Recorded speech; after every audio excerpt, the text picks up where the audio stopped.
कुछ मुल्कों की ये पैदा हो गई थी वक्ती तौर पे, क्योंकि वहां पे जो आवाम का रद्देमल था वो मुख्तलिफ था और हुकूमतों का रद्देमल जो है वो मुख्तलिफ होता है। मैं तफसीलात आपके सामने एक एक करके रख देता हूं कि एक्चुअली ईरान ने ये अटैक क्यों किया, इसराइल से इस अटैक का क्या नुकसान हुआ, इससे किस किस का फायदा होगा, और क्या फलस्तीनियों की एक अलग खुद मुख्तार रियासत के रास्ते में इसको एक कदम के तौर पर देखा जा सकता है। यही सबसे बड़ा सवाल है ना कि ये अटैक कहीं फलस्तीनियों को फायदा पहुंचाएगा। पाकिस्तान का रद्देमल भी बहुत इंपॉर्टेंट है। मुझे आइडिया था कि रद्देमल क्या होगा। मैंने कुछ मेरे साथ जो दोस्त मौजूद थे, रात को मैंने कहा, मैंने कहा मैं आपको एक स्टेटमेंट बताता हूं, यही स्टेटमेंट पाकिस्तान की गवर्नमेंट देगी। मैंने उनको स्टेटमेंट बताई, वो भी थोड़ी देर पहले मुझे कह रहे थे कि एग्जैक्टली वैसी ही स्टेटमेंट पाकिस्तान की गवर्नमेंट ने दी है। मुझे आइडिया था कि पाकिस्तान मैक्सिमम इसमें क्या कर सकता है, लेकिन पहले आपको तफसीलात में बता देता हूं। जो ईरान ने अटैक किया इसराइल के ऊपर, उसके हवाले से डिफरेंट इतलात आ रही है। यानी अमेरिका का एक दावा था कि 500 के करीब कोई ड्रोन्स गए हैं, कुछ क्रूज मिसाइल गए हैं, कुछ दूसरे मिसाइल गए हैं। तो ये तो एक दावा था अमेरिका की जानिब से, इसराइल की जानिब से शुरू में इनिशियली, और ईरान का भी दावा था कि उन्होंने बहुत तगड़ा हमला किया है। लेकिन एक्चुअली ये अटैक क्या था, अब कुछ तफसीलात आना शुरू हो गई हैं और ये भी अभी कंफर्म नहीं है। कंफर्म इतलात जो है वो फिर जब डॉक्यूमेंट शेयर होंगे, जब सारी चीजें क्लियर होंगी तो फिर सामने आ जाएंगी। ईरान ने 185 ड्रोन, 110 मिसाइल और 36 क्रूज मिसाइल दागे हैं, ये दावा किया गया इसराइल की जानिब से। पहले ये 500 तक की बात कर रहे थे, लेकिन अब इन्होंने एक नंबर दिया है। और ईरान ने इसराइल पर तकरीबन 200 ड्रोन और क्रूज मिसाइल जो है वो फायर किए हैं, एक दावा ये भी है। तो मुख्तलिफ दावे आ रहे हैं। ईरानी मीडिया जो है वो ये क्लेम कर रहा है कि इसराइल में जो 50% अहदाफ उनके थे जिनको उन्होंने टारगेट करना था, वो उन्होंने टारगेट अचीव कर लिया है। दूसरी जानिब आलमी मीडिया पे और इसराइली मीडिया के ऊपर जो खबर आ रही है वो ये है कि बहुत मामूली नुकसान हुआ है और कोई इस लेवल का डैमेज इसराइल को नहीं हुआ जो काबिल जिक्र हो। हाँ, कुछ जगह पे जो है वो ईरान कामयाब हुआ, क्योंकि ईरान के जो ड्रोन्स गए हैं उनकी स्पीड, जो चीजें उन्होंने अटैक के लिए इस्तेमाल की ईरान ने, वो डिसीव कर सकती हैं किसी भी अच्छे डिफेंस सिस्टम को। नॉर्मली तो वो बहुत इफेक्टिव नहीं थी, लेकिन फिर भी डिसीव करने के लिए उनकी रफ्तार में फर्क है। कोई तेज जा रहा है, कोई स्लो जा रहा है, कोई नीचे उड़ रहा है, कोई ऊंचा उड़ रहा है, उनकी हाइट में फर्क है, उनकी स्पीड में फर्क है। तो ये चीजें डिसीव करने के लिए होती है। लेकिन क्या उतने बड़े पैमाने पर डिसीव करने के बाद ईरान ने अपने टारगेट हासिल किए हैं इसराइल में? तो उसका अब तक, जब मैं ये वीडियो रिकॉर्ड कर रहा हूं, इस वक्त तक का जवाब है कि नहीं, कोई ऐसा बड़ा टारगेट अचीव नहीं हुआ। अब तक मैं बात कर रहा हूं, हो सकता है बाद में कुछ इतलात आए जिसके अंदर तस्दीक हो जाए कि इसराइल में कोई बहुत बड़ा नुकसान हो गया। लेकिन अब तक जो इतलात है और जिस तरह से आलमी मीडिया बता रहा है या ईरान की तरफ से एक दावे के अलावा और कोई ऐसी चीज नहीं आ रही जिसमें इसराइल का कोई बहुत बड़ा नुकसान हो गया हो। अब ये हुआ क्यों, इसके लिए आप दुनिया भर में ये एक तासुर है कि ईरान जो है वो ये सब कुछ इसलिए कर रहा है कि फलस्तीनियों की शहादतें हो रही हैं, गजा में बहुत जुल्म हो रहा है और ईरान बाकी तमाम मुसलमान मुल्कों के ऊपर सबकत ले गया है और वो आगे बढ़ के इसराइल पे हमला कर चुका है, जबकि बाकी सारे मुसलमान मुल्क जो है वो खामोशी के साथ बैठे हुए हैं। ये बुनियादी तौर पे तासुर बन रहा है। लेकिन इसके अंदर कुछ और हकायक है जो मैं आपके साथ शेयर करता हूं।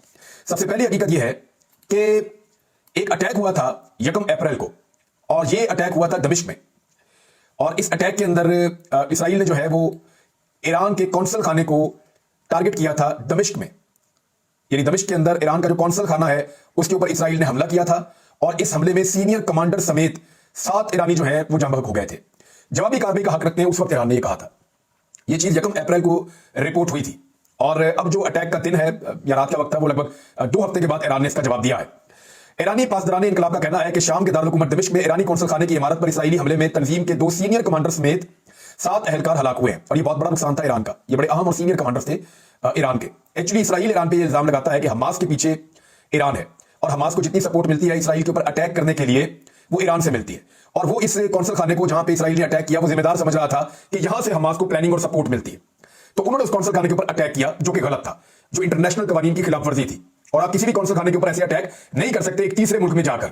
और कॉन्सुलेट्स के ऊपर, एम्बेसीज के ऊपर अटैक तो आलमी कवानीन की खिलाफ वर्जी है, इसकी तो कोई इजाजत भी नहीं है। तो ईरान के साथ एक बहुत बड़ी ज्यादती की थी इसराइल ने और इसराइल के इल्जाम थे उससे पहले ईरान के ऊपर ईरान सपोर्ट कर रहा है। तो ईरान तो ओपनली सपोर्ट करता है, वो तो ये कहता है कि फलस्तीनियों को उनका राइट मिलना चाहिए, ये तो पाकिस्तान भी कहता है। लेकिन ईरान प्रैक्टिकली इसको सपोर्ट करता है, ये दावा इसराइल बार बार करता रहा। तो इसराइल ने अटैक कर दिया दमिश्क के अंदर एक कौंसल खाने पर जिसको वो समझते थे कि उनके खिलाफ ईरान वहां पे इस्तेमाल कर रहा है। वहां पे 7 लोग जो हैं वो ईरानी शहीद हो गए और उनमें 2 सीनियर कमांडर्स भी उसके अंदर पासदारान इनकलाब के शामिल थे। और उस फोर्स को कहते हैं जी कुद्स फोर्स। और उसके senior commander brigadier general Mohammad Reza Zahedi और उनके नायब ब्रिगेडियर जनरल मोहम्मद बादी हाजी रहीमी भी शामिल थे। ये 2 बड़े अहम लोग थे ईरान के और इन 2 लोगों की शहादत को ईरान में बड़ा धचका लगा और ईरान ने कहा जी हमारे पास अब हक है कि हम वापस रिटेलिएट करें, वापस हमला करें। तो सबको इस बात का आइडिया था कि ईरान इस बात का जवाब देगा और ईरान को इसका जवाब देना पड़ेगा। देखिए ईरान में इलेक्शन भी हो रहे हैं। ईरान में इलेक्शन का एक मरहला हो चुका है जहां पे ज्यादातर फैसला हो गया कि हुकूमत किसकी रहेगी, लेकिन टर्नआउट बहुत डाउन था, उसको बहुत तनकीद का निशाना बनाया जा रहा था। अब उसका इलेक्शन का अगला मरहला इस महीने के आखिर में, अगले महीने में होना है, तो इसका भी एक प्रेशर था। तो लगातार प्रेशर बढ़ रहा था। ईरानी हुकूमत ने दुरुस्त फैसला किया कि अगर उनके ऊपर अटैक किया है तो बिल्कुल वापस उनको जवाबी हमला करना चाहिए। कोई भी खुद मुख्तार आजाद रियासत यही करेगी। आपको याद होगा ईरान से पाकिस्तान के अंदर अटैक हुआ कुछ अर्सा पहले और फिर पाकिस्तान ने वापस ईरान के अंदर जाकर अटैक किया। तो पाकिस्तान को वही करना चाहिए था जो एक आजाद और खुद मुख्तार मुल्क करता है। 2019 में आपको याद होगा जब इंडियंस अपने तैयारों को लेकर पाकिस्तान में घुसे थे तो फिर पाकिस्तानी भी अपने तैयारों को लेकर इंडिया में घुसे थे और फिर इंडिया के 2 तैयारे धूल चाट गए थे। अभिनंदन को हमने पकड़ लिया था, बाद में हमने खराब में वापस कर दिया। तो वो भी एक एपिसोड हुआ था। ये भी एक उसी नौयत का एपिसोड है कि इसराइल ने ईरान पे अटैक किया इल्जाम लगाते हुए, और इसी तरह ईरान ने वापस इसराइल के ऊपर अटैक किया उसका रिटेलिएशन के अंदर। अब इसराइल जो है वो कोशिश करेगा कि इसको इस्तेमाल करे एक विक्टिम कार्ड के तौर पे कि जनाब देखिए हमारे ऊपर ईरान ने हमला कर दिया, हमारे साथ बड़ी ज्यादती की है, सलामती काउंसिल का उन्होंने इजलास भी बुला लिया। इसमें जो बड़ी अहम चीज हुई है कि पूरी दुनिया के अंदर जो मुसलमान हैं और जो फलस्तीन के हमायती हैं, उन सारों को बड़ी उम्मीद बन गई। फलस्तीन के अंदर, गजा के अंदर मुसलमान बाहर निकल आए, वो खुश हो रहे थे कि ईरान ने अटैक कर दिया है इसराइल के ऊपर। और उसके बाद जो है वो तेहरान के अंदर बहुत बड़ी तादाद में लोग बाहर निकल आए, वो सेलिब्रेट कर रहे थे कि ईरान ने इसराइल के ऊपर अटैक कर दिया या जवाबी हमला किया है। तो एक्चुअली ये हमला नहीं था, ये जवाबी हमला था।